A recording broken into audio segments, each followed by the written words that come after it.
बिस्मिल्लाहिर्रहमानिर्रहीम। अस्सलाम वालेकुम स्टूडेंट।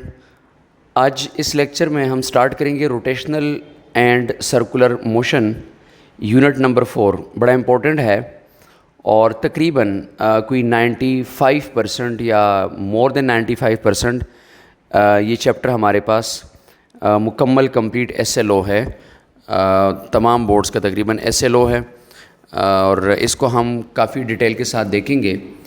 चैप्टर का हमारे पास नाम है रोटेशनल एंड सर्कुलर मोशन। इस चैप्टर में हम पिछले तमाम चैप्टर्स की कंपैरिजन में बहुत ज़्यादा एक डिफरेंट, एक यूनिक किस्म की मूवमेंट हम डिस्कस करेंगे, जिसमें बॉडी जो है वो हमारे पास रोटेट करेगी और टर्न करेगी अबाउट ए फिक्स पॉइंट। अब उसमें स्टूडेंट हमारे पास रोटेशन एंड सर्कुलर मोशन में हम ये कहते हैं कि रोटेशनल मोशन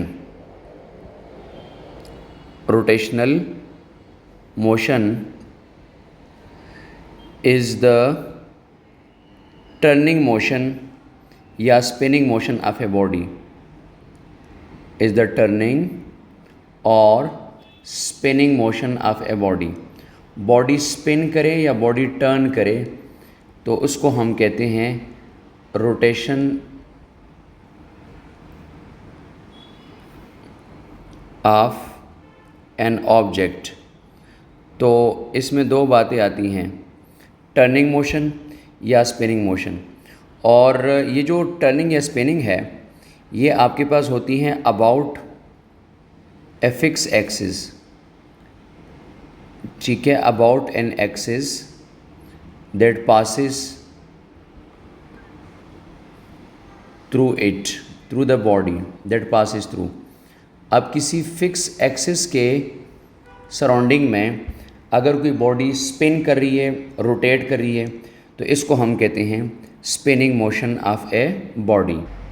स्टूडेंट, ये जो आपके पास एक्सिस ऑफ रोटेशन है, इसके भी हमने बात की, एक्सिस ऑफ रोटेशन, जहाँ बॉडी इसके अबाउट रोटेट करेगी, ये जो एक्सिस ऑफ रोटेशन है it may be a pivot point, कोई पाइवट पॉइंट हो सकता है जहाँ बॉडी इसके सराउंडिंग में रोटेट करेगी।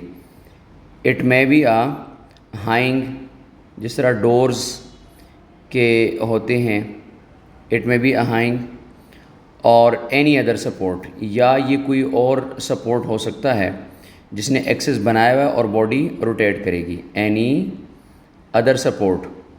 तो ये या कोई और सपोर्ट ऐसा हो सकता है जिसके अक्रॉस बॉडी जो है वो रोटेट कर रही है। तो ये हमारे पास पाइवट पॉइंट होते हैं। अब इसमें स्टूडेंट अगर हम बात करते हैं रिजिड बॉडी की, तो रिजिड बॉडी जो है उस बॉडी को हम कहेंगे कि अगर फॉर एग्ज़ाम्पल हमारे पास एक बॉडी है और वो रिजिड बॉडी है, तो रिजिड बॉडी उस बॉडी को कहते हैं जिसकी दो प्रॉपर्टीज़ हमारे पास कंफर्म होती हैं। पहली प्रॉपर्टी वो होती है कि ये बॉडी जो है वो नॉन डिफॉर्मेबल है, नॉन डिफॉर्मेबल, ये बॉडी डिफॉर्म नहीं होगी। ये रिजिड बॉडी की एक प्रॉपर्टी है कि ये नॉन डिफॉर्मेबल बॉडी होगी, एक बात। और दूसरी बात ये है कि इसके पार्टिकल इसके जितने भी होंगे, जाहिर सी बात है कि तमाम बॉडी पार्टिकल से मिलके बनी है। Particles stay at fix position when body is rotating. अगर कोई बॉडी रोटेट करेगी तो उसके पार्टिकल फिक्स पोजीशन पे रहेंगे। ये हमारे पास एक रिजिड बॉडी होती है। अगर रिजिड बॉडी को हम रोटेट करें अबाउट एन एक्सिस, तो आपके पास तमाम पार्टिकल सेम एंगुलर रोटेशन के साथ रोटेट करेंगे। मैं एक डायग्राम से इसको एक्सप्लेन करूँगा। फॉर एग्ज़ाम्पल ये हमारे पास एक सर्कल है, इस सर्कल में यहाँ पर कोई एक बॉडी है और वो बॉडी जो है वो रिजिड बॉडी है, उसके पार्टिकल्स आपके पास फिक्स हैं और नॉन डिफॉर्मेबल है। ये बॉडी अब एंटी क्लॉकवाइज डायरेक्शन में रोटेट कर रही है, इस डायरेक्शन में बॉडी ऐसे रोटेट कर रही है। तो जब ये रिजिड बॉडी रोटेट करेगी तो इसके सारे पार्टिकल्स जो है यूनिफॉर्म रोटेशन के साथ इस सर्कल के ऊपर रोटेट करेंगे और हम इसको कोई सेंटर लाइन, फॉर एग्ज़ाम्पल ये जो आपके पास सेंट्रल पॉइंट बन रहा, इसको हम एक्सिस ऑफ रोटेशन मान लेते हैं कि हमारे पास इस बॉडी के लिए एक्सिस ऑफ रोटेशन है और ये बॉडी इस एक्सिस के अलॉन्ग जाके रोटेट कर रही है। तो इस तरीके से हमारे पास किसी हाइंग, किसी पाइवट पॉइंट या किसी सपोर्ट के क्रॉस बॉडी मूव कर रही होती है।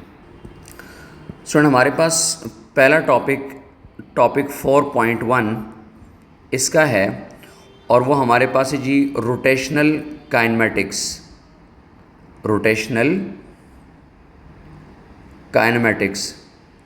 अब रोटेशनल काइनेमेटिक्स को हम डिफ़ाइन करेंगे इस तरीके से कि इट डील्स, ये जो रोटेशनल काइनेमेटिक्स है, it is the branch of physics which deals with the motion of objects,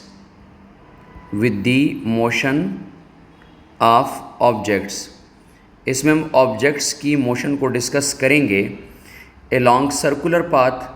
जिस डायग्राम में आपको नज़र आ रहा कि सर्कुलर पाथ में अगर कोई बॉडी रोटेट करेगी तो हम उसको डिस्कस करेंगे without any reference of force, यानी हम इनको डिस्कस करेंगे रोटेशन बॉडीज़ को, लेकिन हम उसमें उसकी फ़ोर्स को डिस्कस नहीं करेंगे, या फिर हम फोर्स के जो टर्निंग इफ़ेक्ट्स हैं, टॉर्क्स, उसके बग़ैर, उसके एक्सप्लेनेशन और उसकी रीज़न और कॉज के बग़ैर हम उसको डिस्कस करेंगे। तो इसको हम कहते हैं रोटेशनल काइनेमेटिक्स। रोटेशनल काइनेमेटिक्स की सब हेडिंग की तरफ चलते हैं। 4.1.1 इसको हम कहते हैं एंगुलर डिस्प्लेसमेंट। स्टूडेंट, हमारे पास जो स्ट्रेट पाथ में मोशन हुआ करते थे, या पिछले चैप्टर में हमने किया है, उसमें हम पोजीशन ऑफ ए बॉडी की बात करते थे, सिंपल पोजीशन। यहाँ पर हम बात कर रहे हैं एंगुलर पोजीशन, एंगल थीटा। अब इसको हम डिफ़ाइन करेंगे इन टर्म्स ऐसे कि the angle through which position vector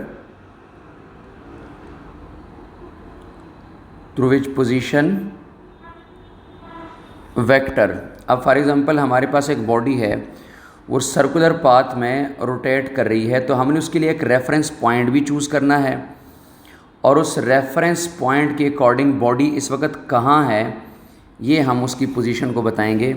जैसे हम क्वाड्रेंट्स के अंदर किसी वेक्टर की पोजीशन को बताते हैं, तो the angle through which position vector of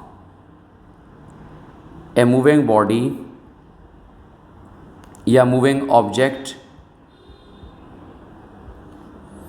is displaced with respect to some selected या chosen reference point। हम किसी रेफरेंस पॉइंट या रेफरेंस डायरेक्शन के बिहाफ पे बात करेंगे, तो उसको हम कहते हैं एंगुलर पोजीशन कहेंगे।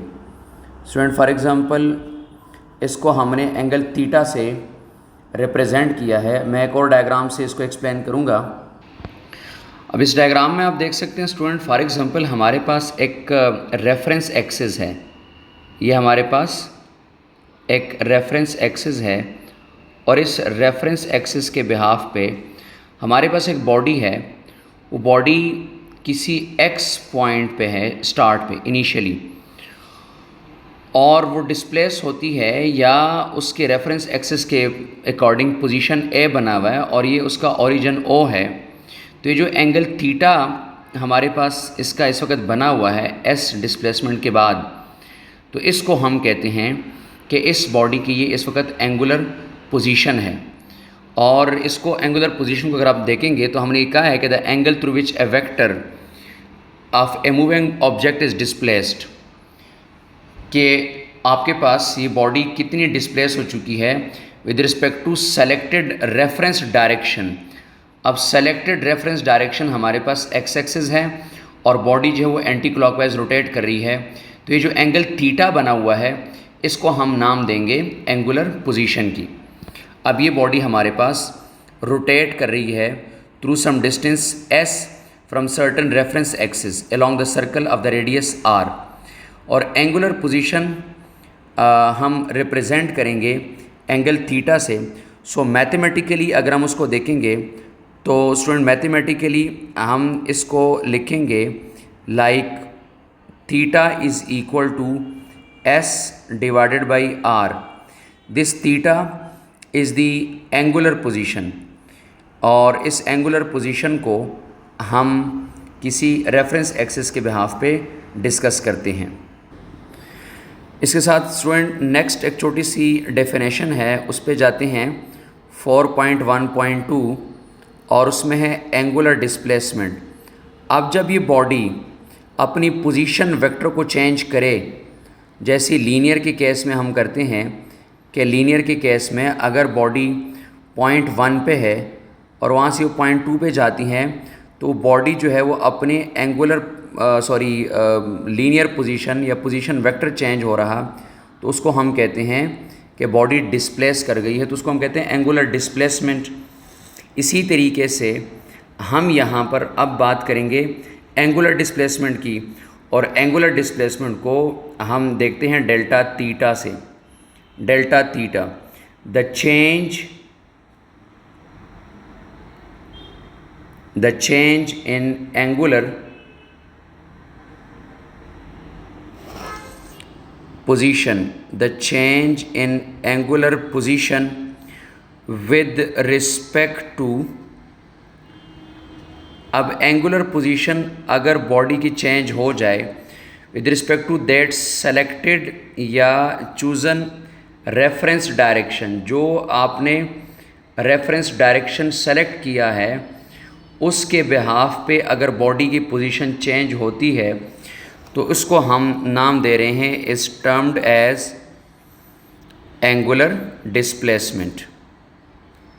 तो बॉडी अगर अपनी एंगुलर पोजीशन चेंज करें, फॉर एग्जांपल पहली थीटा 1 पोजीशन पे है और बाद में बॉडी मूव करते हुए थीटा 2 पोजीशन पे चली जाती है, तो इसको हम कहते हैं कि ये आपके पास बॉडी एंगुलरली डिस्प्लेस हो चुकी है। एक डायग्राम की हेल्प से देखते हैं। स्टूडेंट इस डायग्राम में अगर आप देखेंगे हमारे पास बॉडी की एक पोजीशन है, पोजीशन 1, यानी बॉडी पहले इस पोजीशन के ऊपर मौजूद है और वहाँ उसने जो एंगल थीटा बनाया हुआ है that is theta 1।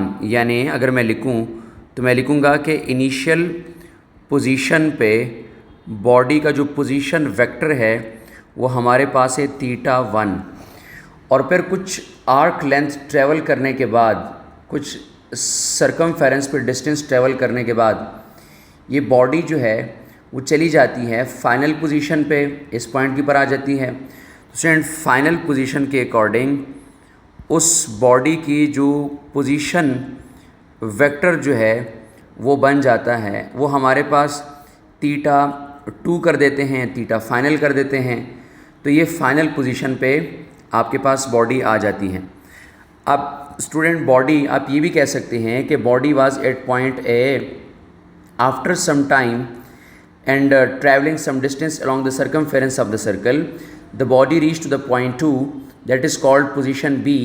So the distance between, the linear distance between A and B is s, that is arc length, and the body get the new position that is called angle theta 2. So the angular displacement can be clearly represented by delta theta as theta 2 minus theta 1. This is called the angular displacement. Body has get displaced from position 1 that is theta 1 to the final position 2 that is theta 2. So the change in position vector will be angular displacement. Student जैसे हम linear के case में करते हैं कि displacement को हम कहते हैं R2 माइनस R1। सो R2 माइनस R1 को हम कहते हैं डिस्प्लेसमेंट वेक्टर। पोजीशन वेक्टर का जो डिफरेंस आता है, बॉडी अपनी पोजीशन चेंज करती है, तो इसको हम कहते हैं डिस्प्लेसमेंट। सेम यहाँ पर हम एंगुलर डिस्प्लेसमेंट को एंगल θ2 माइनस एंगल θ1 से रिप्रेजेंट करते हैं अगर बॉडी सर्कुलर पाथ में रोटेट कर रही है। यहाँ पर एक बहुत इम्पोर्टेंट एक कन्वेंशन है जो हम नोट करते हैं कि कन्वेंशन ये है कि अगर बॉडी सर्कुलर पाथ में एंटी क्लॉकवाइज रोटेट कर रही है, एंटी क्लॉकवाइज बॉडी रोटेट कर रही है सर्कुलर पाथ में, this is taken as positive displacement, positive angular displacement. ये जो डिस्प्लेसमेंट है ये हमारे पास पॉजिटिव है। और कन्वेंशनली अगर बॉडी क्लॉकवाइज रोटेट कर रही है, क्लॉकवाइज बॉडी रोटेट कर रही है, तो कन्वेंशनली इस एंगुलर डिस्प्लेसमेंट को हम काउंट करेंगे नेगेटिव एंगुलर डिस्प्लेसमेंट। तो ये कन्वेंशन भी हमने याद रखना है। अब डिस्प्लेसमेंट है, डिस्प्लेसमेंट फिज़िकल क्वांटिटी है, तो स्टूडेंट फिज़िकल क्वांटिटी के हमारे पास यूनिट भी आते हैं। तो हमारे पास इसके जो यूनिट्स हैं वो 3 यूनिट आएंगे, लेकिन सबसे पहले मैं लिखूँगा SI unit of angular displacement delta theta. Angular displacement को जो SI यूनिट आएंगे उसको हम रेडियन से डिनोट करेंगे, रेडियन लिखेंगे उसके लिए। ये एंगुलर डिस्प्लेसमेंट के हमारे पास SI यूनिट है। नॉन SI यूनिट जो हमारे पास इसके आते हैं, जो SI यूनिट काउंट नहीं होते लेकिन हम नोट करते हैं, लिखते हैं नॉन SI यूनिट्स, उसमें हमारे पास एक आता है डिग्री, यानी body get displace 30 degree, 45 degree, 60 degree. और दूसरा जो नॉन SI यूनिट हम नोट करते हैं उसको हम कहते हैं रेवोल्यूशन, यानी body complete 5 revolution, body complete 3 revolution. तो ये हमारे पास जो है वो नॉन SI यूनिट आते हैं। स्टूडेंट यहाँ पर एक SLO बेस शॉर्ट क्वेश्चन आता है, वो इस तरह होता है कि प्रूव दैट, एक क्वेश्चन बोर्ड के पेपर में आपको मिल जाएगा, पास्ट बोर्ड्स के पेपर में आपके पास एक क्वेश्चन आता है, वो ये होता है कि prove that 1 radian is equal to 57.3 degree. ये प्रूफ कर लें कि 1 radian is equal to 57.3 degree. अब ये एक छोटा सा शॉर्ट क्वेश्चन है, ये हमारे पास अब कैसे प्रूफ होगा। स्टूडेंट हम लिखेंगे कि इन वन कंप्लीट रोटेशन,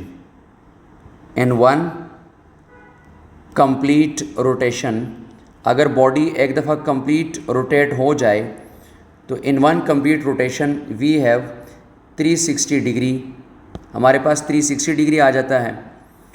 और इस तरीके से अगर हम ये लिखें कि नंबर ऑफ रेडियंस, अगर हम रेडियंस को भी इन वन कंप्लीट रोटेशन लिखें, इन वन रोटेशन या रिवॉल्यूशन 1 रिवॉल्व्स बॉडी हो जाए तो उसमें हमारे पास आ जाएगा 2 पाई रेडियन। स्टूडेंट हम इन दोनों को इक्वेशन 1 और इक्वेशन 2 को कंपेयर कर लेंगे।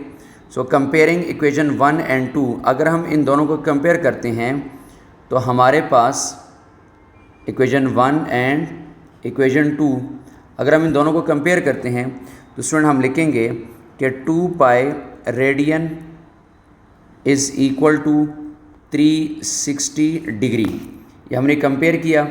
अब इस कंपैरिजन के अकॉर्डिंग हम ये लिख देते हैं कि डिवाइडिंग बोथ साइड बाय 2 पाई, जब दोनों साइड को 2 पाई से डिवाइड किया तो हमारे पास आ जाएगा 360 डिवाइडेड बाय 2 पाई, ये इस साइड पर आ जाएगा। उसके बाद फर्दर हम इसको लिखेंगे कि now 1 radian is equal to 360 divided by 2 into 3.14, pi की वैल्यू पुट कर देते हैं। स्टूडेंट 1 रेडियन, अगर इसको फर्दर हम सॉल्व करते हैं तो 1 radian is equal to 57.3 degree. अगर बॉडी 57.3 डिग्री सर्कुलर पाथ पे ट्रैवल कर ले और इतना एंगल बन जाए तो इसको हम कहते हैं कि ये 1 रेडियन इसने एंगुलर डिस्प्लेसमेंट ट्रेवल की है। सो एक छोटा सा शॉर्ट क्वेश्चन है जो पास्ट पेपर में आपको मिल जाता है। अब स्टूडेंट चूँकि एंगुलर डिस्प्लेसमेंट एक वेक्टर क्वांटिटी है तो उसकी डायरेक्शन की बारी आएगी।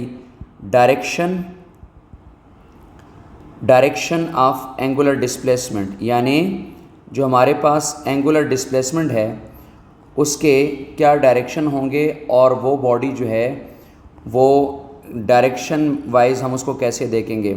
सो direction of angular displacement, so एक डायग्राम के थ्रू इसको देखेंगे। इस डायग्राम में स्टूडेंट आपको नज़र आ रहा कि हमारे पास एक बॉडी है और वो एंटी क्लॉकवाइज रोटेट कर रही है। ये उसके एंटी क्लॉकवाइज रोटेशन की जो है वो डायरेक्शन गिवन है कि ये बॉडी जो है वो एंटी क्लॉकवाइज रोटेट कर रही है। ये इसका एक्सिस ऑफ रोटेशन है। तो राइट हैंड रूल के अकॉर्डिंग हम ये बात करेंगे कि holding the axis of rotation, जैसे आपको नज़र आ रहा है डायग्राम में, holding the axis of rotation in right hand, आप अपने राइट हैंड में होल्ड कर लेंगे एक्सिस ऑफ रोटेशन को विथ फिंगर्स। अब जो फिंगर्स हैं उनको आपने कर्ल करना है, fingers curling in the direction of rotation, in the direction of rotation. अब जाहिर सी बात है बॉडी एंटी क्लॉकवाइज रोटेट कर रही है तो हम कर्लिंग फिंगर को रोटेट करेंगे एंटी क्लॉकवाइज डायरेक्शन में। तो जो अब रिज़ल्ट निकलेगा, रिज़ल्ट ये है कि द थंब, जो थंब आपके पास अपवर्ड आ जाता है, the thumb gives the direction of, the thumb gives the direction of angular displacement. Thumbs जो है ये हमें एंगुलर डिस्प्लेसमेंट की डायरेक्शन प्रोवाइड करें। अब स्टूडेंट आप जानते हैं कि अगर बॉडी एंटी क्लॉकवाइज रोटेट करें तो एंटी क्लॉकवाइज रोटेशन में हमारे पास जो डायरेक्शन है थंब का, एंटी क्लॉकवाइज अगर बॉडी रोटेट करती हैं तो थंब्स की डायरेक्शन जो है वो हमारे पास अपवर्ड आ जाते हैं।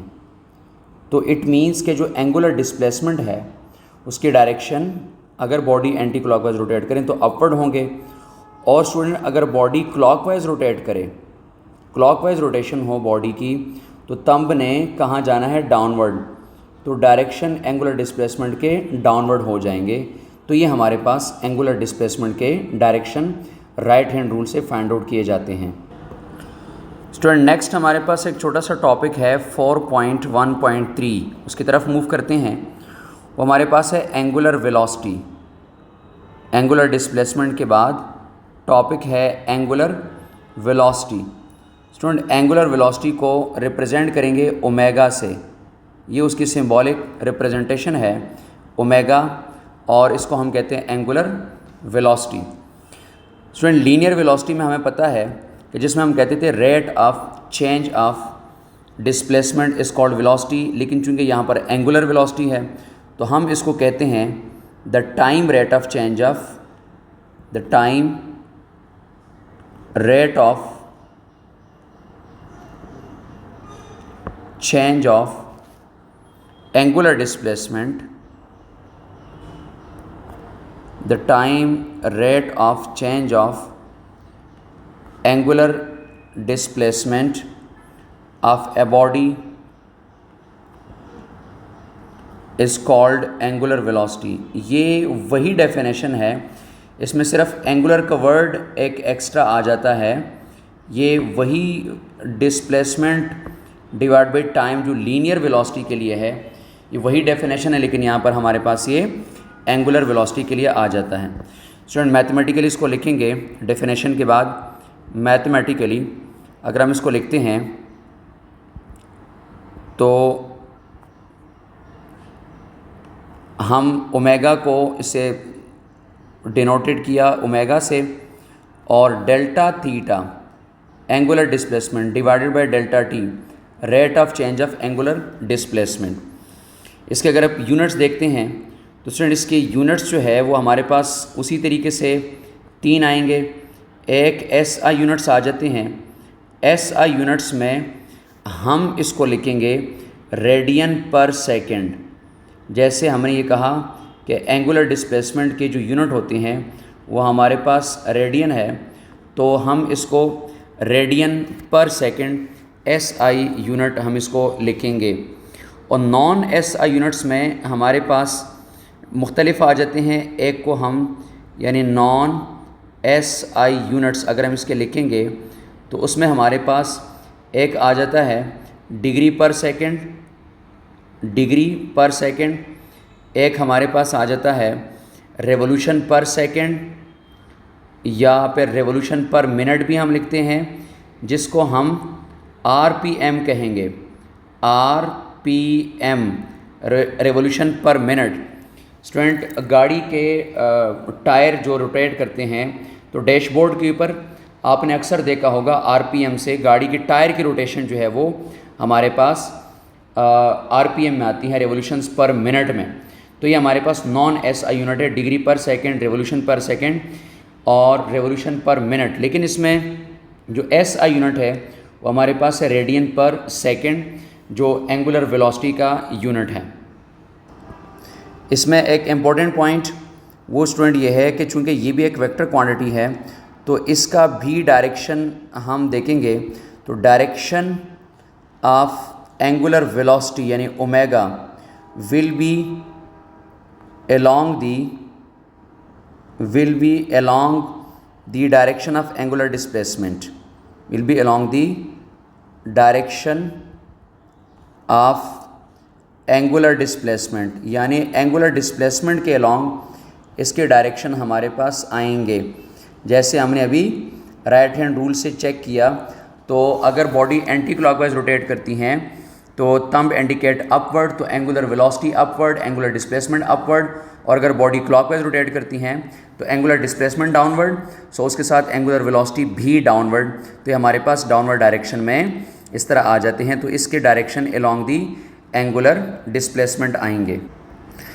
स्टूडेंट इसके हम दो टाइप्स डिस्कस करेंगे। एक को हम कहते हैं average angular velocity. Average angular velocity, अगर हम एवरेज एंगुलर वेलोसिटी की बात करते हैं तो स्टूडेंट इसमें हम ये बात करेंगे the total angular displacement divided by the total time. तो हम इसको total angular displacement, total angular displacement bye total time, इससे जो रिज़ल्ट निकलेगा इसको हम कहते हैं एंगुलर वेलोसिटी लेकिन एवरेज। तो इसको मैथमेटिकली हम एक फॉर्मूले से रिप्रेजेंट कर देते हैं, omega average is equal to theta total divided by time total. हमारे पास total angular displacement divided by total time अगर हम काउंट करते हैं तो इसको हम कहते हैं एवरेज एंगुलर वेलोसिटी। इसी तरीके से स्टूडेंट आगे अगर हम देखते हैं तो उसमें हम एक और डिस्कस करते हैं इंस्टेंटेनियस। किसी एक लम्हे की अगर हम बात करते हैं,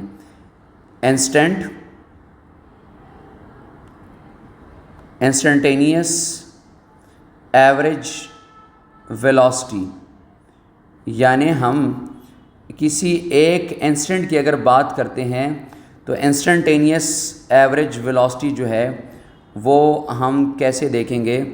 उसमें हमारे पास इंस्टेंटेनियस एंगुलर वेलोसिटी जो है वो हम देखेंगे टाइम लिमिट, यानी हम उसमें टाइम लिमिट लगा देते हैं, यानी स्मॉल इंटरवल ऑफ टाइम के लिए हम उसको देखते हैं।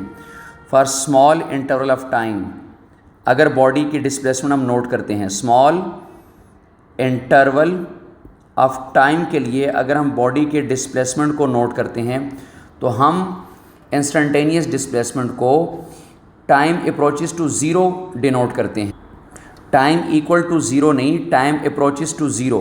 मैथमेटिकल हम उसको कैसे लिखेंगे, angular velocity instantaneous is equal to limit लगा देते हैं टाइम को कि बहुत स्मॉल इंटरवल यानी change in time is nearly equal to zero, change in time approaches to zero, delta theta divided by delta T, this we called as instantaneous angular velocity. यानी हम small interval of time के लिए अगर angular displacement को note करते हैं तो उसको हम कहते हैं इंस्टेंटेनियस। और अगर हम टोटल एंगुलर डिस्प्लेसमेंट और डिवाइड बाय टोटल टाइम करते हैं तो ये हमारे पास आ जाता है एवरेज एंगुलर वेलोसिटी, और आगे फिर इंस्टेंटेनियस एंगुलर वेलोसिटी। इसी के साथ ही स्टूडेंट नेक्स्ट एक छोटी सी हेडिंग है 4.1.4 और उसको हम कह देते हैं angular acceleration.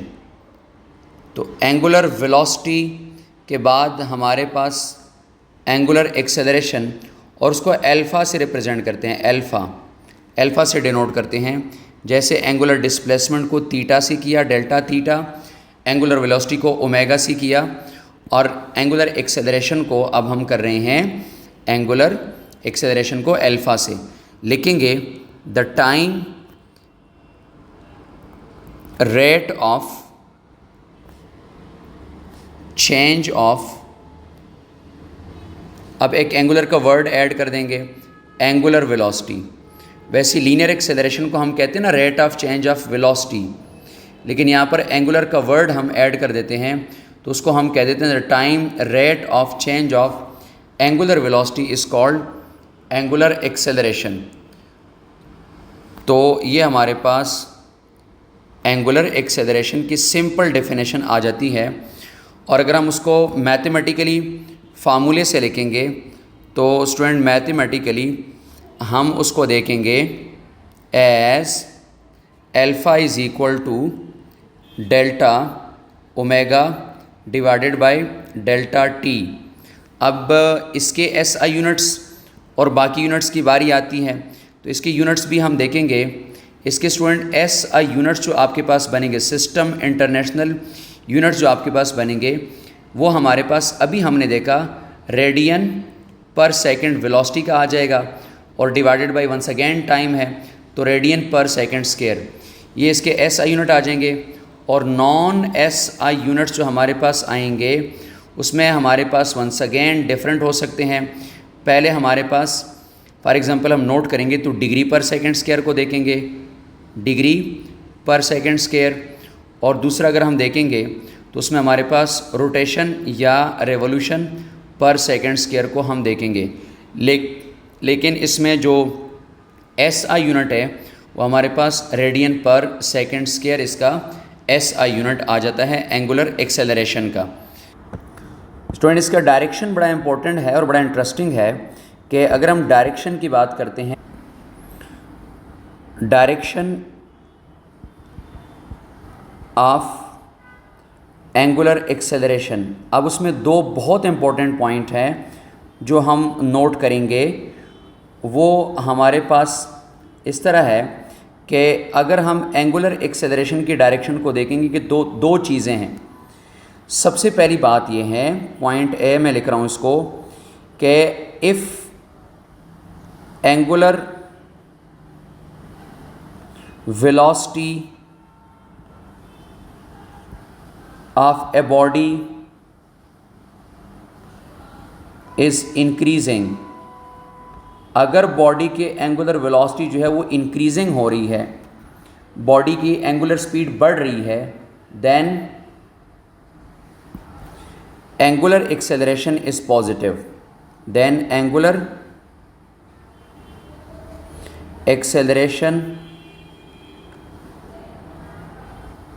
Is taken as positive. अगर बॉडी की स्पीड बढ़ रही, फॉर एग्जांपल आपके पास स्टूडेंट एक फ़ैन है, आप उस फ़ैन को ऑन कर लेते हैं। अब फ़ैन जो है, सीलिंग फ़ैन है, वो आपके पास आहिस्ता आहिस्ता स्पीड गेन कर रहा है, तो एंगुलर एक्सेलरेशन को हम क्या कहेंगे, पॉजिटिव कहेंगे, ठीक है। तो अगर आपके पास स्पीड आहिस्ता आहिस्ता इंक्रीज़ हो रही है तो इसको हम कहते हैं कि आपके पास एंगुलर एक्सेलरेशन जो है वो पॉजिटिव है, अगर एंगुलर वेलोसिटी इंक्रीजिंग है। स्टूडेंट पॉइंट बी पे अगर हम देखेंगे तो पॉइंट बी पे ये है कि इफ़ हमारे पास angular velocity of a body, किसी बॉडी के एंगुलर वेलोसिटी जो है वो डिक्रीजिंग है, उसकी स्पीड इतनी नहीं है, स्पीड अभी स्लो है, तो हम या स्पीड उसकी स्लो होती जा रही है with respect to time.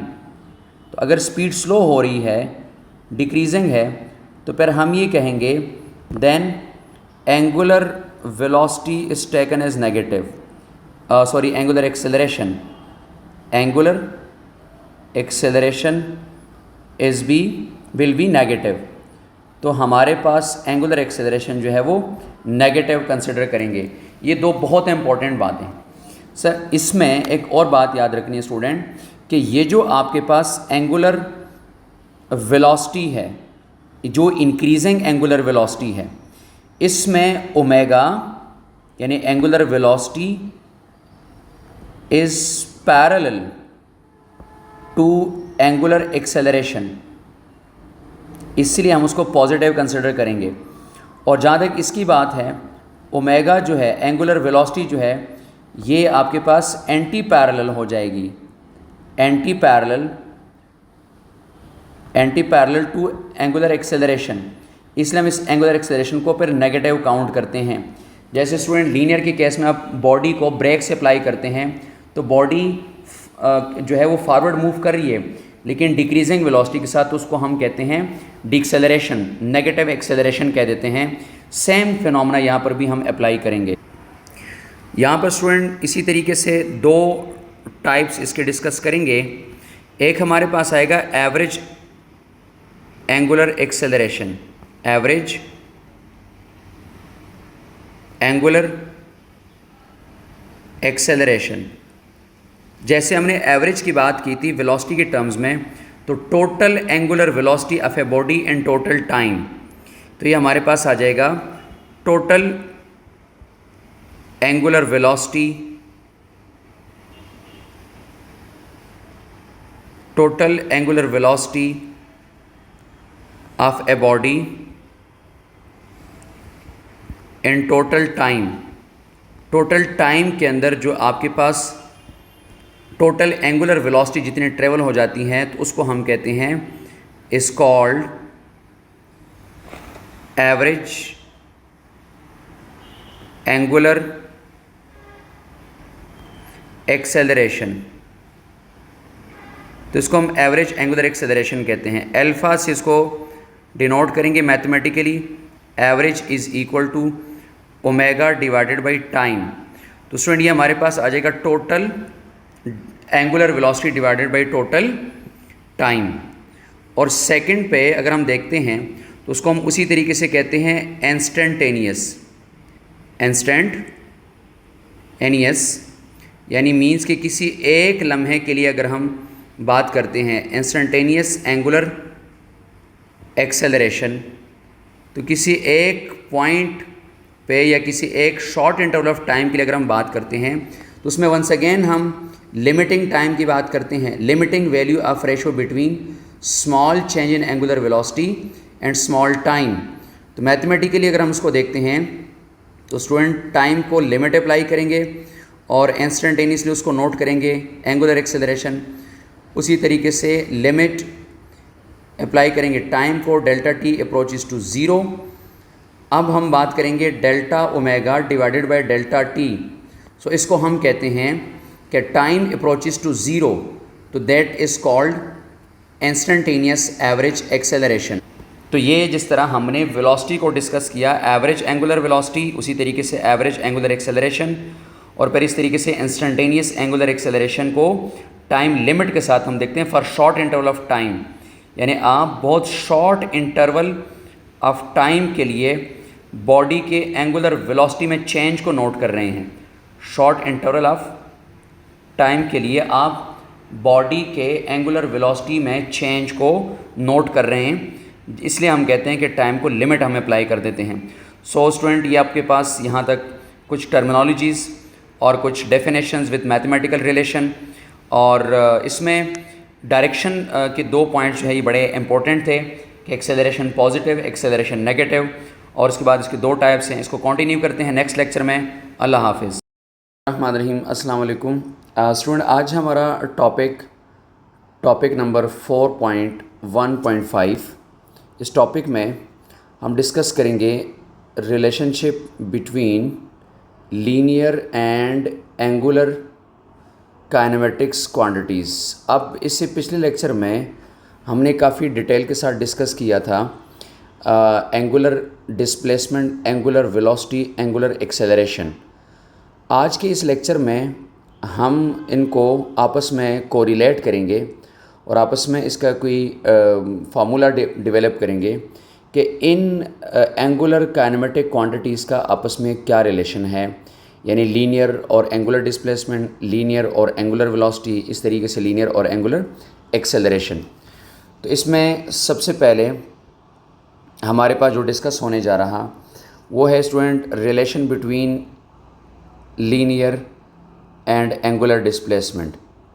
Relation between linear and angular displacement. अब हम लीनियर और एंगुलर डिस्प्लेसमेंट के दरमियान एक रिलेशन डेवलप करेंगे और उसमें हम देखेंगे कि हमारे पास उसका क्या मैथमेटिकल फॉर्मेट जो है वो सामने आता है। इसके लिए हम एक डायग्राम को देखेंगे। फॉर एग्ज़ाम्पल स्टूडेंट, इस डायग्राम में आप देख रहे हैं कि हमारे पास एक बॉडी है, वो at time t1 point A के ऊपर है और आफ्टर सम टाइम वो पॉइंट बी तक पहुंच जाती हैं। अब फॉर एग्ज़ाम्पल पॉइंट बी को हम इसके सेंटर पे सेलेक्ट कर लेते हैं और इसको हम यहाँ डिनोट कर देते हैं कि बॉडी यहाँ पॉइंट बी तक आ जाती हैं। इस पॉइंट बी ने जो इस वक्त एंगल थीटा बनाया हुआ है इस हॉरिजॉन्टल के साथ, इसको हम एंगल थीटा का नाम दे देते हैं।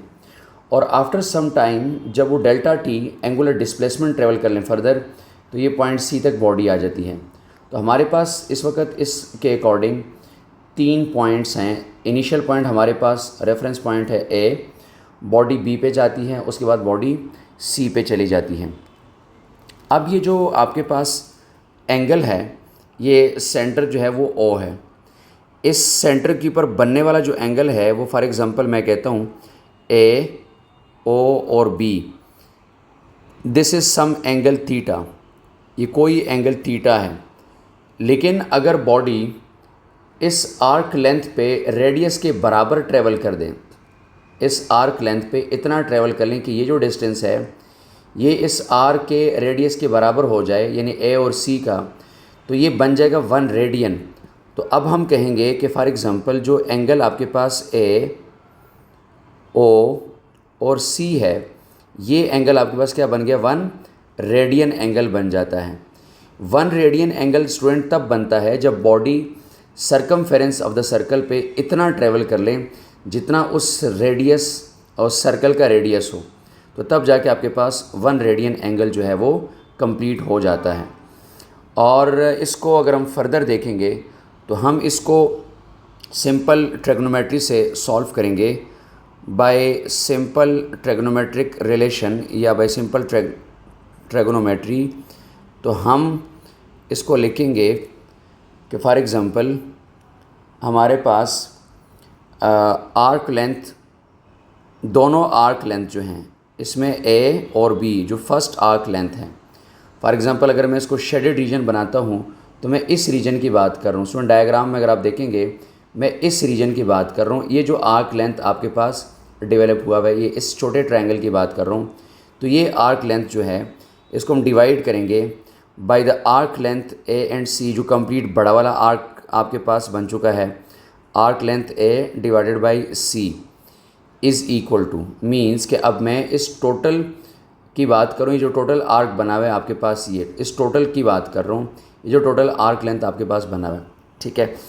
इनको इनकी रिस्पेक्टिव एंगल के साथ डिवाइड किया, मीन्स के ट्रायंगल ए ओ बी, ए और बी आर्क ने जो एंगल बनाया हुआ है वो आपके पास एक angle A O B divided by ये जो दूसरा आपके पास कंप्लीट एक आर्क लेंथ है ए और सी का, इसने जो एंगल थीटा बनाया हुआ है, इसने एंगल बनाया हुआ है ए ओ और सी। ये आपके पास ये इस डायग्राम से हमने ये रिलेशन कैलकुलेट कर ली। अब अगर आप इसको बड़े गौर से देखेंगे स्टूडेंट, हमारे पास इस वक्त जो आर्क है, आर्क ए एंड बी, ये जो आर्क हमारे पास है इसको हमने नाम दिया हुआ है कि फॉर एग्ज़ाम्पल ये लीनियर डिस्प्लेसमेंट एस की इक्वल है। Arc length A and B जो है ये एस की इक्वल है। ये कोई डिस्टेंस है जो हमने इस बॉडी को ए टू बी ट्रैवल करवाया हुआ है। और इसका जो आपके पास ट्रायंगल है, यानी सॉरी जो एंगल है वो A O B, that is some angle theta. तो ये आपके पास कोई भी एक एंगल थीटा है जो इसने इस वक्त कंप्लीट किया हुआ है। दूसरी तरफ अगर हम देखेंगे तो हम अगर आर्क ए और बी की बात करते हैं, ए और सी की, आर्क ए एंड सी की जो कंप्लीट आर्क है स्टूडेंट, ये 1 रेडियन की इक्वल है।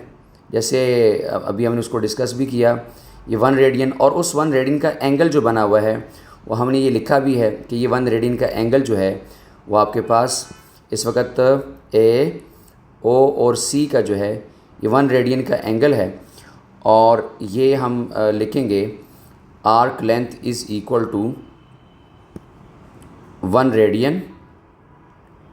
और ये जो हमारे पास इस वक्त आर्क लेंथ का जो डिस्टेंस बना हुआ है उसको हम फॉर एग्ज़ाम्पल कह देते हैं कि हमारे पास कोई रेडियस की इक्वल है, रेडियस ऑफ द सर्कल। ये रेडियस यानी आर्क की इक्वल होता है ये आर्क लेंथ। अब हम ये वैल्यूज़ पुट करते हैं इस इक्वेशन 1 में, तो हमारे पास कुछ इस तरह आ जाएगा कि आर्क ए और बी की जगह पे हम लगाएंगे एस, और इसके जगह पे आर्क ए और सी को हम लिख देते हैं radius R is equal to. अब ये जो हमारे पास ए और बी का एंगल थीटा बना हुआ है इसको हम पुट करते हैं थीटा, और ये जो हमारे पास एंगल ए ओ सी है इसकी जो डिनोमिनेटर में हमने पुट किया हुआ ये हमारे पास 1 रेडियन है। तो इसको 1 रेडियन के अकॉर्डिंग अगर हम पुट करते हैं तो हमारे पास 1 रेडियन के जगह पे ज़ाहिर सी बात है हम यहाँ 1 लगाएंगे। तो स्टूडेंट इसको अगर आप क्रॉस मल्टीप्लाई करते हैं तो आपके पास आ जाएगा S is equal to R theta. So student इसमें जो आपके पास एस है ये आपके पास लीनियर डिस्प्लेसमेंट है। एस आपके पास क्या है? Linear displacement. और जो आपके पास एंगल है थीटा ये एंगुलर डिस्प्लेसमेंट है। तो this is the relation between linear displacement and angular displacement. ये बड़ा सिंपल एक रिलेशन है जो हम सर्कल में से ही इसको डिराइव करेंगे, और इसको हम कहते हैं relation between linear and angular kinematic quantities. ये स्टूडेंट आपके पास एक हो गया। अब अगले टॉपिक में या इसी के बी हेडिंग में अगर हम जाएंगे तो बी हेडिंग में हमारे पास लिखा हुआ है relation between linear and angular velocity. तो उसको हम अब डिराइव करेंगे relation between linear and angular velocity, linear and angular velocities. अब relation between linear and angular velocity student, अगर हम इस इक्वेशन को जो आपके पास ऊपर S equal to R theta ये जो अभी आपके पास डिराइव हो चुका है, अगर हम इसको यूज़ कर लें तो हम इस इक्वेशन के बारे में ये कहते हैं कि multiply the above equation by T and delta T on both side, delta divide by delta T on both sides. तो एज वी नो दैट हमारे पास एक मैथमेटिकल फॉर्मूलेशन आ चुकी है S is equal to R theta. अब इसको हम मल्टीप्लाई करेंगे, multiply both sides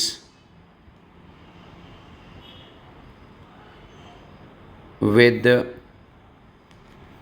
T and delta T।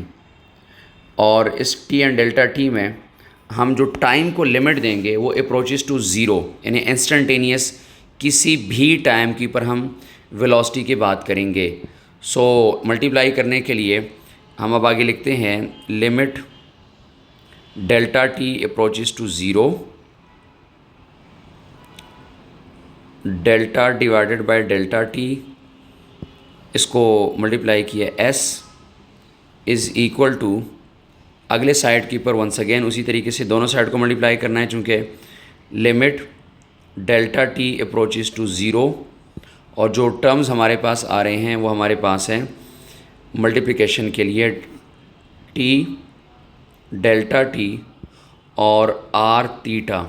ये S is equal to R theta को हमने स्टूडेंट मल्टीप्लाई कर लिया।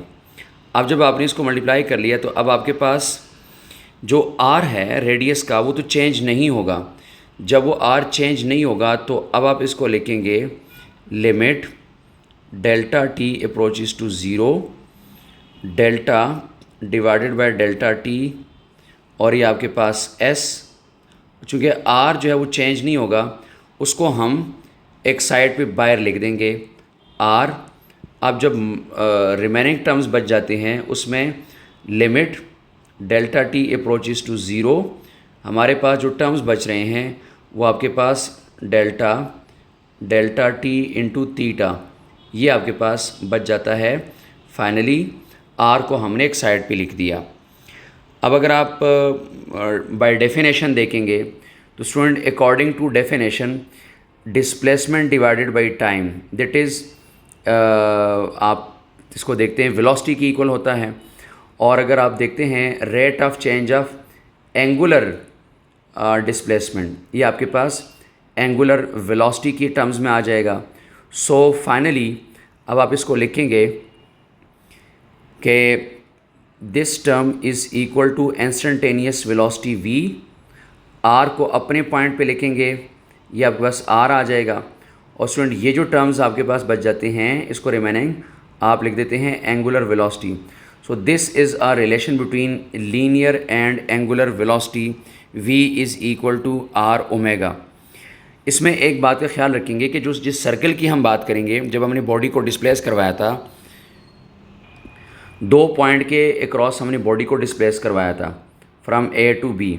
अब जब बॉडी को डिस्प्लेस करवाया था ए से बी तक, तो हम ये कहते हैं कि ए और B are so close to each other, इसलिए हमने डेल्टा टी को अप्रोचेस टू ज़ीरो भी कहा था। और वेलोसिटी जो है इसको हम टेंजेंशियल वेलोसिटी कहेंगे, क्योंकि ये जो वेलोसिटी है ये बॉडी के अलोंग द टेंजेंट बनेगी, तो ये वी वेलोसिटी आपके पास according to the tangential velocity आएगी, और ओमेगा आपके पास एंगुलर वेलोसिटी आएगी। So this is a very simple relation between linear and angular velocity.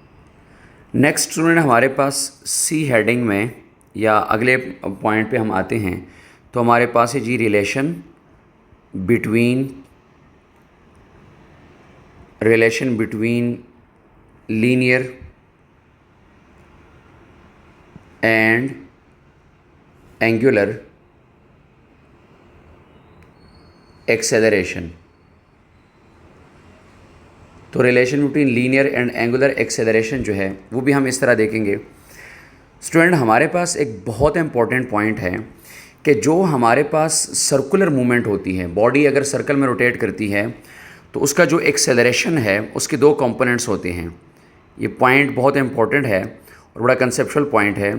Circle के अंदर जो एक्सेलरेशन है उसके हमारे पास दो कंपोनेंट्स डेवलप होते हैं। एक कंपोनेंट एक्सेलरेशन का हमारे पास आ जाता है टेंजेंशियल कंपोनेंट, ये बहुत इंपॉर्टेंट पॉइंट है। एक कंपोनेंट हमारे पास टेंजेंशियल हो जाता है, यानी along the tangent, tangential component of acceleration. और दूसरा जो डेवलप हो जाता है सर्कुलर मूवमेंट में, उसको हम कह देते हैं आपके पास रेडियल एक्सेलरेशन। ये दो एक्सेलरेशन के कंपोनेंट्स डेवलप होते हैं, रेडियल कंपोनेंट। अब जैसे नाम बता रहा टेंजेंशियल, ये जो आपके पास टेंजेंशियल है ना, एक्सेलरेशन टेंजेंशियल कंपोनेंट, ये एक्सेलरेशन आपके पास डेवलप क्यों होता है? ये डेवलप होता है due to the change in the magnitude of linear velocity. ये डेवलप होता है, इसकी जो कॉज है वो है due to the change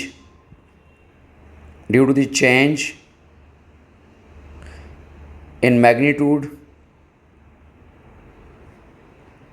of linear velocity. अगर लीनियर वेलोसिटी चेंज हो रही हो सर्कल में, जो टेंजेंशियल कंपोनेंट है, तो आपके पास उस चेंज इन वेलोसिटी से आपके पास एक एक्सेलरेशन ज़ाहिर डेवलप होगा चेंज इन वेलोसिटी से, उसको हम नाम दे रहे हैं टेंजेंशियल कंपोनेंट ऑफ एक्सेलरेशन। और tangential component of acceleration develop होता है due to change in magnitude of the linear velocity. और जो आपके पास रेडियल कंपोनेंट डेवलप होता है एक्सेलरेशन का, स्टूडेंट रेडियल कंपोनेंट में आपके पास रेडियल कंपोनेंट ये क्यों डेवलप होता है, इसको हम कहेंगे कि रेडियल कंपोनेंट आपके पास डेवलप होता है due to the change in direction of linear velocity, ड्यू टू दी change in the direction of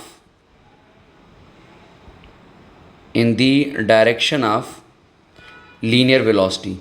अगर लीनियर वेलोसिटी का डायरेक्शन चेंज हो रहा तो उससे जो एक्सेलरेशन डेवलप होगा उसका नाम है रेडियल कंपोनेंट। और अगर आपके पास टेंजेंशियल एक्सेलरेशन की बात करते हैं तो वो due to the magnitude in the linear velocity. ये 2 पॉइंट स्टूडेंट बहुत ज़्यादा इंपॉर्टेंट है, होप सो आप इसको गेन कर चुके हैं। अब हम जाते हैं जी relation between linear and angular acceleration. इसको डिराइव करने के लिए हम वही एक रिलेशन यूज़ करेंगे वेलोसिटी वाला, जिसमें हम कहेंगे कि एज वी नो दैट